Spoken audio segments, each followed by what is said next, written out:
Bien-aimés frères et sœurs en Christ, c'est frère Franck qui vous parle depuis le centre missionnaire international de Krefeld en Allemagne.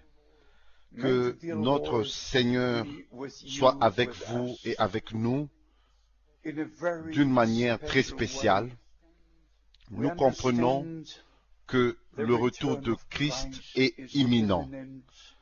Le message de l'heure va de l'avant et l'objectif est en train de s'accomplir au travers dans tous les vrais croyants qui sont un seul cœur et une seule âme, avec Christ et les uns les autres, comme c'était dès le commencement.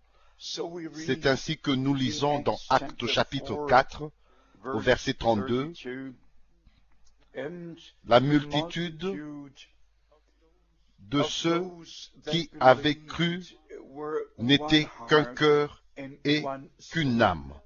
Mais bien-aimés, spécialement vous, mes frères dans le ministère, c'est seulement si les prédicateurs, si les frères qui ont un ministère sont unis les uns les autres, si chaque ministère est complémentaire à l'autre, alors le corps de Christ sera alors un. Les membres du corps de Christ seront un.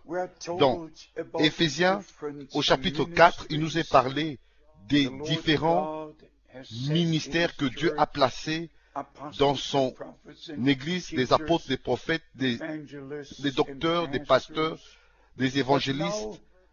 Maintenant, voilà l'objectif. Voici l'objectif. Au verset 12. Pour le perfectionnement des saints, et non pour collecter les dîmes ou se faire un grand nom pour dominer sur le troupeau. Il n'y a pas seulement un seul ministère. Aujourd'hui, nous n'avons qu'un seul ministère qui est le pasteur. Et le pasteur est la tête, et c'est cela. Mais le modèle biblique inclut qu'il y a d'autres ministères, à moins que nous retournions à ce modèle biblique. Autrement, nous allons rater le perfectionnement des saints. Et nous ne prenons pas part au ministère de l'Église, au ministère que l'Église doit avoir avant le retour de Christ. Mais bien-aimés,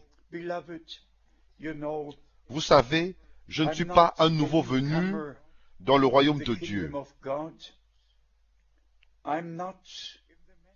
Je ne suis pas dans le message depuis 1 an, 10 ans, 20 ans ou 30 ans, mais la première fois, j'avais entendu le nom de William Branham, c'était en 1949. Et bien sûr, comme vous le savez, j'ai eu le privilège d'être avec frère Branham pendant 10 ans. Dans les années 50 et aussi les années 60. J'ai reçu chaque prédication qu'il avait tenue aux États-Unis. C'est ainsi que j'ai grandi sous son ministère. Pas après pas, je pouvais suivre comment il était conduit et l'enseignement et la prédication. J'ai reçu toutes les prédications de tout mon cœur, parce que j'ai su dès le commencement qu'il était un homme envoyé de Dieu. Et bien sûr, j'ai pu aussi comprendre qu'il était le prophète promis qui devait venir avant le grand et terrible jour du Seigneur n'arrive. Mais quel est l'objectif de cela? L'objectif est de nous ramener au commencement, de restaurer. Plusieurs fois, Frère Branham avait mis l'accent que son ministère est de ramener à la foi des pères apostoliques qui étaient au commencement. Et c'est comme ça que, mes bien-aimés frères et sœurs, sa prédication était en accord avec tout ce que nos frères ont prêché au commencement. Et je crois de tout mon cœur qu'il y a une seule Bible, un seul Dieu, une seule Église, une seule épouse, un seul message. Et si nous regardons au christianisme aujourd'hui, nous avons plusieurs églises chrétiennes, des centaines. Mais il y a seulement un seul Dieu, une seule Bible, une seule foi, un seul Seigneur, un seul baptême. Et encore, nous n'avons qu'un seul message. Pourquoi est-ce qu'il y a tant de divisions, tant de directions, et tous disent qu'ils ont une révélation spéciale. Et tous croient avoir raison, et même d'autres excluent les autres si ils ne sont pas d'accord avec leurs enseignements spéciaux et révélations spéciales, ils n'atteindront pas l'enlèvement. Et d'autres disent que le Seigneur est déjà revenu. Mais bien aimés, pourquoi est-ce qu'il y a tellement tant de directions différentes au milieu du message du temps de la fin, le message de l'heure? Mais bien aimés, je répète, cela il doit avoir un appel direct, divin au ministère. Pas seulement des prophètes, mais aussi des ministères qui sont placés par un appel divin dans le corps de Christ. Pas ceux qui racontent des histoires, mais pas seulement des témoins, mais comme l'apôtre Jean l'a dit, nous sommes témoins de la parole de la vie. Nous avons vu, nous avons entendu les choses que Dieu a faites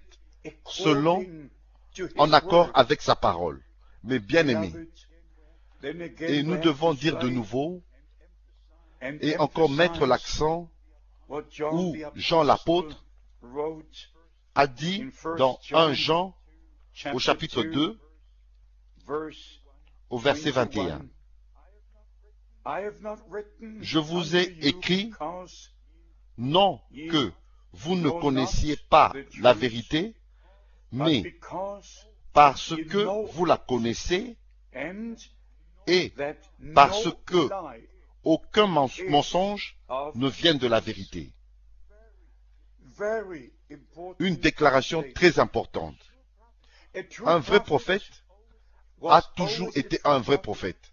Un faux prophète a toujours été un faux prophète. Un vrai frère a toujours été un vrai frère. Du début à la fin.